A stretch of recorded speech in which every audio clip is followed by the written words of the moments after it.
time I was a young, hard to believe, active, fit, injury-free athlete who was able to compete at intense levels.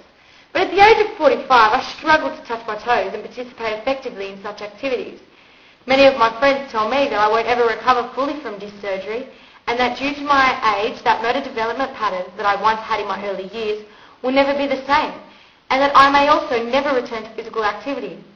Well, do I have news for them, as I'm now participating in dance and fitness classes after many months of rehabilitation and adjustments throughout the whole process.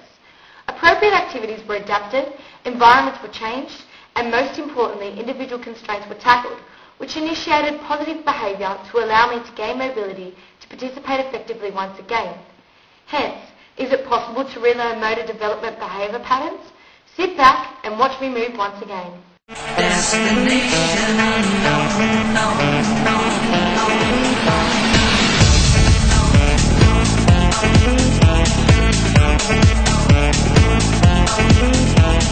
Being physical and participating in sport has been a major part of my entire life, with high-level activity occurring in athletics, swimming, dance and fitness classes. All the required skills were learnt and extended across my lifespan and enabled me to produce active movement in all of the body.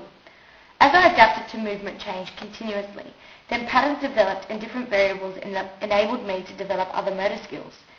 This has occurred throughout my whole life, and I'm sure it will continue late adulthood. Clark suggests that this motor development skill behaviour can be referred to as the mountain of motor development.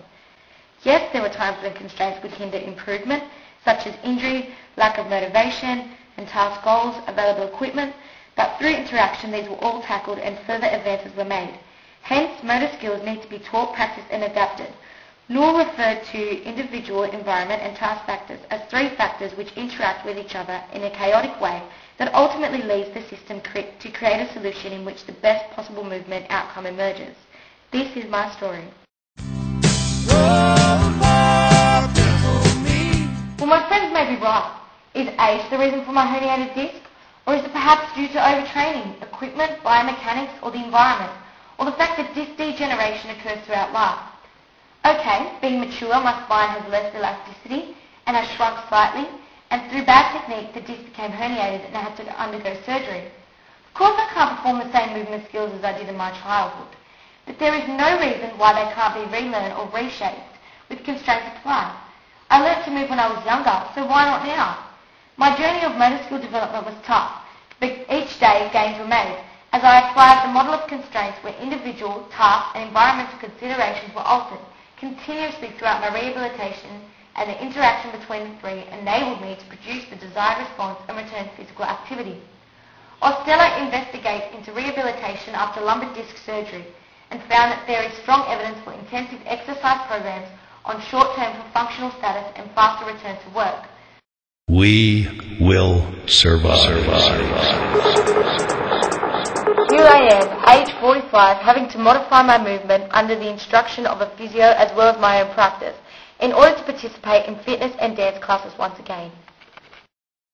In the first 2 weeks, there were no results due to fear and lack of motivation, with weeks 3 and 4 showing some improvement with continual practice and change in tasks and settings. Weeks 5 and 6 produced greater movement patterns. Week 7 was the same, as I didn't want to push too soon and felt that I needed to strengthen individual constraints both in relation to the body and mind. Week 8 and 9 I was able to reach my ankles and participate in low impact aerobics, and at week 10 set limits and make further adjustments to movements. I'm good to go at week 11 and 12 with certain movements having changed and others having been learnt. Through the interaction of the constraints and manipulation of factors, then the best possible outcome was achieved. Yes, there is light at the end of the tunnel. Yes, motor development patterns can return after surgery. Yeah, it is a slow process, and yes, other variables such as task, environment and individual constraints will be altered, but will produce a different outcome. This is my story, which I hope will help to encourage others to pursue physical activity once affected by injury or surgery. Apply the constraint model and motor development patterns will shape the new you.